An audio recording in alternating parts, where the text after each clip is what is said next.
بسم الله الرحمن الرحیم. سلام، چاوکی هستم، استادیار دانشکده مهندسی کامپیوتر دانشگاه یزد و مدیر سامانه ایده‌گاو. توی این ویدیو تصمیم دارم نحوه عضویت در نتایج جستجوی موتور جستجوی تلگرام رو خدمتتون توضیح بدم. خب توی ایده‌گاو در حال حاضر نزدیک به 1 میلیون گروه تلگرامی شناسایی شده که روزانه بیش از 1000 گروه داره به این مجموعه اضافه میشه.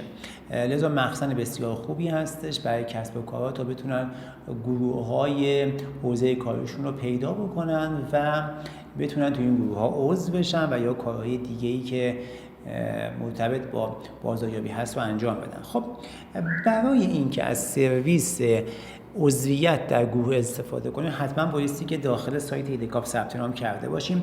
لذا بالای سایت سمت چپ گزینه از به اسم ورود یا ثبت نام روش که کلیک بفرمایید.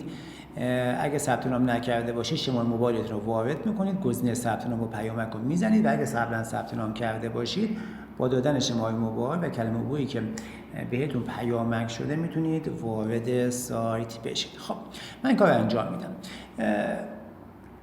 من دنبال کسایی میگردم کار دکوراسیون هستن، لذا جستجو میزنم انجمن دکوراسیون مثلا.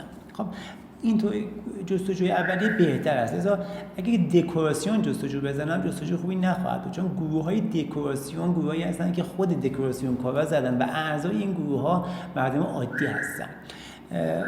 گزینه جستجو رو من میزنم. نتیجه جستجو انجمن لوس و دکوراسیون، انجمن طراحان دکوراسیون 2 و گروه‌های دیگه. برای اینکه بفهمم که آیا انجمن طراحان دکوراسیون 2 گروه خوبی هست یا نه و دیگه چه گروه‌هایی بهش مرتبط هست، یه دکمه‌ای هستش کنار این به اسم گروه‌های مشابه. دکمه گروه‌های مشابه رو که بزنیم ما 180 تا گروهی رو به شما نشون میدیم که اعضای گروه انجمن دکوراسیون 2 طراحان دکوراسیون 2 تو اون گروه ها هم عضوند. لذا غیر از خودش انجمن حرفه‌ای طراحان دکوراسیون ایران، کناف ایران و چنین گروه‌هایی کادر نشون میده که این گروه خوبی هست. برای اینکه من عضو گروه بشم کنار گروه یه گزینه‌ای هستش درخواست عضویت. من گزینه درخواست عضویت رو میزنم. ایده‌گاو به شما آیدی مدیران این گروه رو نشون میده.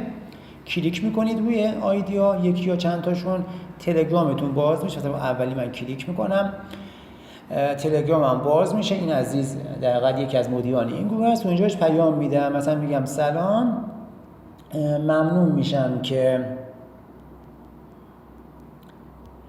میشم که لینک عضویت فلان گروه رو برام ارسال کنید، با تشکر. یه چنین پیامی میدم و به چند نفرشون پیام میدم و منتظر میمونم حداکثر بعد از نیم ساعت یک ساعت پاسخ منو میدم. معمولا خوشحال میشن تا شما تو گروهشون عضو بشید و عملا اعضای گروهشون بیشتر بشه. خب البته بعضی از عزیزان داخل سایت ما چه توی سایت تو اپلیکیشن اندروید لینک عضویت هم میبینن. مثلا برای انجمن طراحان دکوراسیون 2 یه لینکی هم وجود داره. این لینکی هست که تو توضیحات گروه بوده اون زمانی که ما داشتیم این گروه شناسایی میکردیم.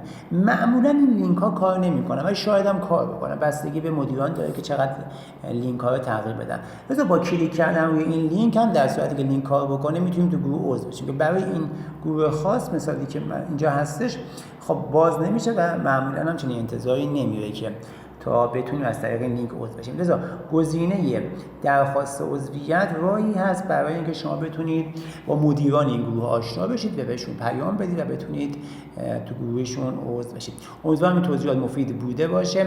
هر پرسش و ابهامی هستش حتما با ما تماس بگیرید. خوشحال میشیم که پاسخگوی شما عزیزان باشیم. متشکرم.